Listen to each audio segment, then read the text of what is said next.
Hey, basketball fans, welcome into today's show. And today, I'm predicting the top 30 players for this season. So again, let me be very, very clear here. It is not the top 30 players from last year. It's who I think will end up being the top 30 players after this season is said and done. So before I get into my list where you're going to disagree with me and probably hate a lot of my takes, and that's just fine, I want to make sure you subscribe to the channel. YouTube.com/chatsportstv. Go ahead and subscribe and also turn on your notifications by hitting this bell because that lets you know right when we post a video. And to the people that already have their notifications on, you're one of the first ones here, and I want to say thank you. Now let's start off with number 30, Brandon Ingram of the New Orleans Pelicans. Took a huge step in the right direction last year, and I think he will continue on that same trajectory. If he does, he'll stay at number 30. At 29, Jamal Murray of the Denver Nuggets. If they get Bubble Murray back in Denver, oh my goodness, watch out. He may jump up into really that top 20-ish range instead of just being 29. At 28, I've got Kristaps Porzingis of the Dallas Mavericks. It's all about health. When health, this is an all-star player for the Dallas Mavericks and deserves probably to be higher than 28. But you got to take, really, injuries into consideration, so I got him at 28. At 27, the man with the brand-new shiny contract, Rudy Gobert, coming in. Look, defensively, he's probably the best rim protector in the NBA, one of the top three defenders in the NBA as a whole. But offensively, I'm still not 100% there. I've got him at 27.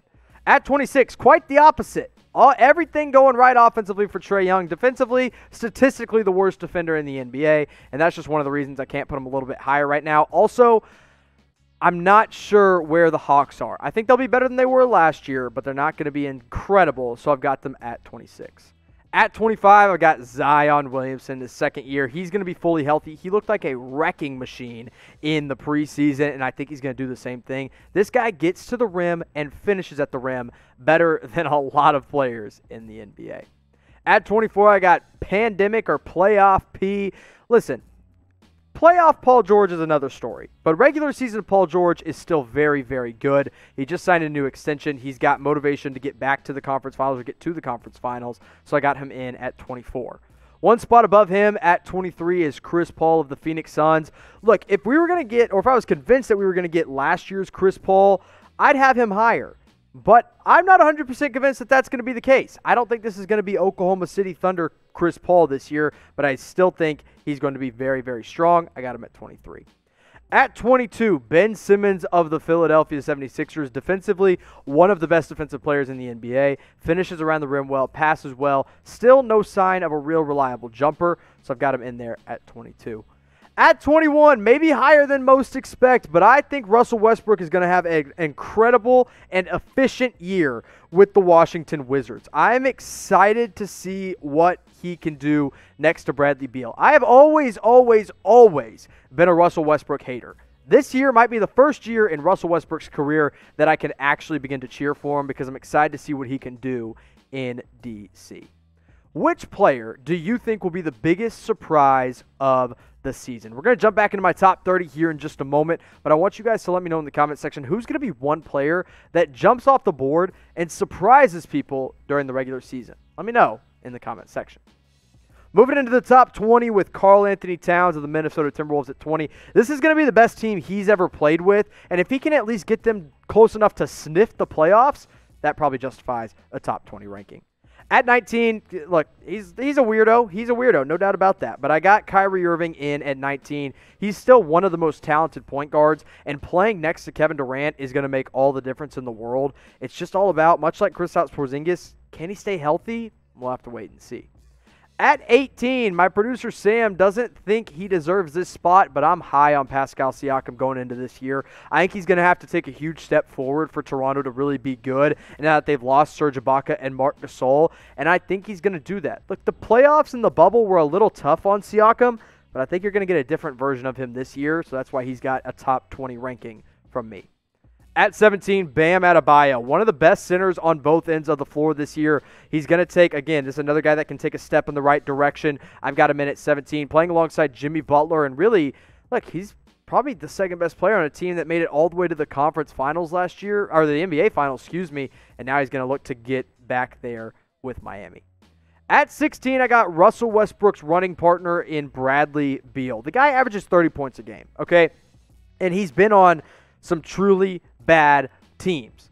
But this is a year where they should make the playoffs. He and Russell Westbrook should be able to get the Washington Wizards into a top 6 seed in the Eastern Conference. And I think Bradley Beal is going to really benefit from playing with a great player like Russell Westbrook, playing with a really strong rookie like Deni Avdija. And also, when he gets healthy, Rui Hachimura and Thomas Bryant in the middle. I like this Wizards team. I think it's going to bode well for Bradley Beal. Now, before I go any further into my top 30 players going into next season, or this season, I should say, I want to make sure that you get your City Edition gear from chatsports.com/NBA City. All the City Edition gear is finally available for purchase, and the best place to get it is at chatsports.com/NBA City. And you're probably like, Jimmy, I don't really like wearing jerseys. That's fine. They've also got hoodies. They got sweatshirts. Everybody wears shorts at some point in their life. Get yourself a pair of shorts, a pair of socks, a new jacket, whatever you want. It's all available at this link, chatsports.com/NBA City. And when you click on that link, not only does it help us out here at Chat Sports, it also helps out our friends at Fanatics that are constantly moving Chat Sports forward. So go check them out at chatsports.com/NBA City.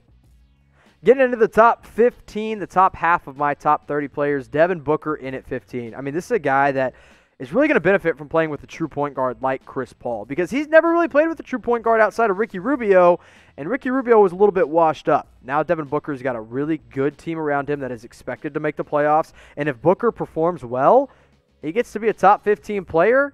This is his team, and he's one of the stars of the future. One spot above him, I actually have Donovan Mitchell. I'm higher on Donovan Mitchell than Devin Booker, and here's my reason why.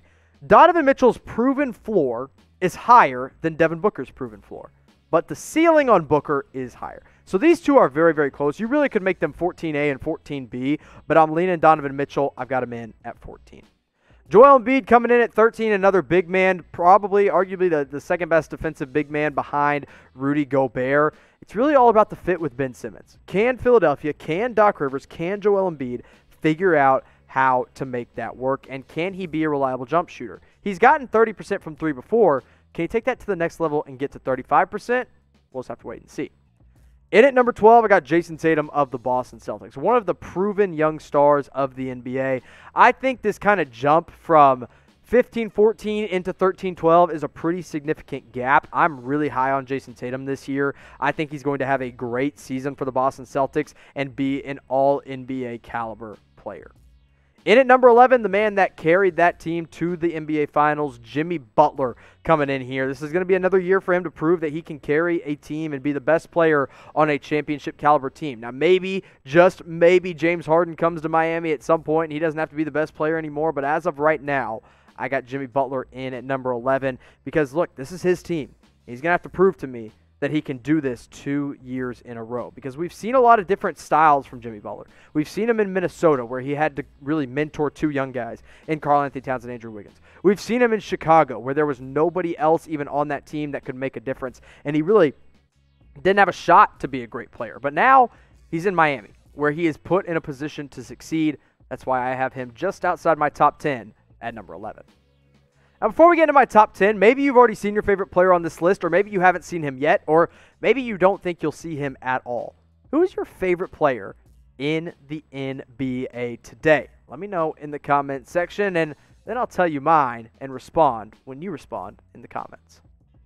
Getting at number 10, Damian Lillard of the Portland Trail Blazers. This is, I think, the best team Damian Lillard's ever played on.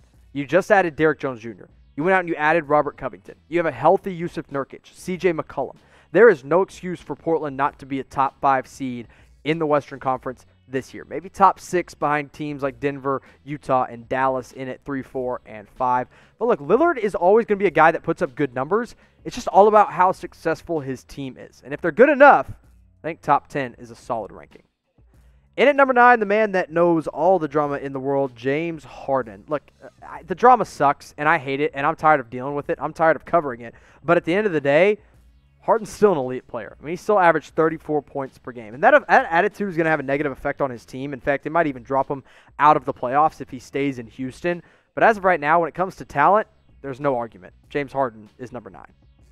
At number 8, Nikola Jokic of the Denver Nuggets. I think he and LeBron James are the 2 best passers in the NBA. And as long as we get skinny Jokic and not thick Jokic, and he's going to be great once again. He looks great in the preseason. He's been throwing down some dunks. He's been running the floor a little bit better. And now that he is slimmed down, it allows him to really play longer and be more sustainable and more effective for a longer portion of the season.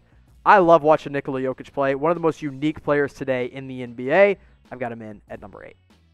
In at 7 is Kevin Durant of the Brooklyn Nets, coming off that torn Achilles. Look, it's going to be a new year for Kevin Durant. He's got a chance to prove himself with a kind of unproven Brooklyn team, but a lot of solid talent around him. I think he looked really, really solid in preseason. If he were 100% healthy, he might even be number 1 on my list. But coming off an Achilles, it's still a bit scary. So I think he could move higher on my list before the season ends. But as of right now, I think number 7 is a pretty solid ranking. And if the Nets are top 2 in the Eastern Conference, it's looking good for KD. In at number 6, one of the better small forwards in the NBA, Kawhi Leonard. He's just one of the most steady players in the NBA. You always know what you're going to get. Sure, there's been a little bit of offseason drama with the Los Angeles Clippers, but Kawhi Leonard has always been so steady. The thing that concerns me with Kawhi is how many games he plays for the Clippers in the regular season. Because we know he'll turn it on in the playoffs, but are we going to see enough of him in the regular season to really justify a top 10 ranking? That remains to be seen.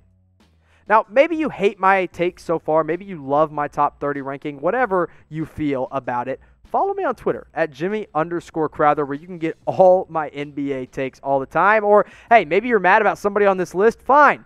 Go yell at me on Twitter because I'll see it in my DMs, and I respond to most of my DMs, even if they're hate DMs, because I actually just got one the other day from one of you guys that didn't like one of my videos, What's New. But, hey, on Twitter, you can yell all that stuff directly at me at Jimmy_Crowther. Coming in at number 5 is Stephen Curry. Honestly, I wanted to put him top 3 because I really think he'll have an MVP-type season. My problem is his team is just not that good. Kelly Oubre and Andrew Wiggins are fun up-and-coming players. James Wiseman is a fun rookie. But at the end of the day, this Golden State Warriors team is just not going to be very strong. No matter how good Stephen Curry is, I just can't put him higher than number 5 on my list. Now, you've probably figured out who my top 4 is going to be, but maybe you don't know the order yet. Spoiler alert, these are going to be the top 4 players, and I'll reveal the top 4 in order here in just a moment. But who do you think is going to win MVP?